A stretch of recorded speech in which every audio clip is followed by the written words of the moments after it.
Oh, looks good enough to eat. That's quite a nice little canoe you've got there, Wonka. All I ask is a tall ship and a star to sail her by. So I thought, this is the big anniversary of this movie. You've got a big new release coming out. I thought maybe I'd try to answer some of the questions that people have long been asking about this show, which I'm sure you've been asked. My first question is, we'll take this one to Peter. Where did Charlie's grandparents go to the bathroom? Good question. I think maybe Charlie was in charge of the bedpan. That's probably true. Not a lot of privacy in that space.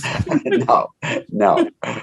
Charlie seems like the kind of guy that would have done that for his grandparents. Paris, a lot of people, especially parents that watch the movie now, are like, why didn't those parents just go like, get out of here? Like, this is not safe for these kids. Like, we got to get these kids out of here. Why do you think all the parents and the kids didn't just say, hey, Willy Wonka, not cool, dude? I think that the parents were as mercenary as the children. There are some exchanges between my mother and I. She says to me at one point, just keep your eyes open and your mouth shut, right? So there's this idea that we've been approached by Slugworth previously. And I think that the parents, there's a line in the lyrics, the Oompa Loompa lyrics, where it's the mother and the father, right? So that you shouldn't blame the kid so much, that it all stems from, it's the poison apple from the tree or whatever that thing is.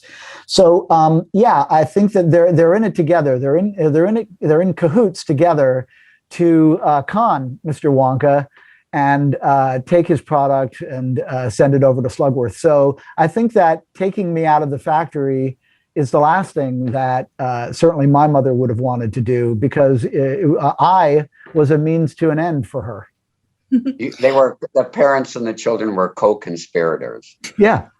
Except in my case, where I think that Veruca definitely ruled Mr. Salt.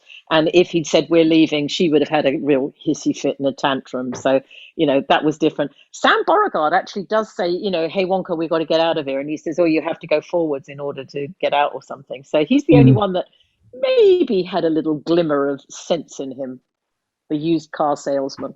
Speaking of Veruca, she very pointedly wants an Oompa Loompa, and Wonka has taken them in because their land is under siege. Do you think that the Oompa Loompas have agency? Like, can they leave the space? Like, do they just want to stay in the factory? Where did they go? That's always troubled me. That's always troubled me, especially in this world now that we live in. We're thinking, did they really have such a good deal? But on the other hand, he did say that they were being eaten by vermicious cnids and hornswogglers and various other things. So I think he probably did them a favor. They were going to be eaten up by these other things. And of course they did. They had an addiction to chocolate. Now, that's not mentioned very much, but I know that they had this kind of chocolate habit that, of course, he fed. So, yeah, there is a whole other story there, which maybe they'll explore in the prequel. Speaking of an addiction to chocolate, Michael, Augustus falls into the chocolate, thus making it unsanitary, and I would not want to eat. I mean, health standards today. Do you think that Willy Wonka had to then throw all that chocolate away and restart? Well, I think it has an impact. That's the Wonka movie, because chocolate was famous again. Everybody likes chocolates, of course.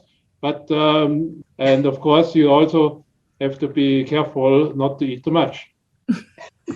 Last question. What do Snozzberries taste like, to whoever wants to field this one? Snozzberry? Whoever heard of a Snozzberry?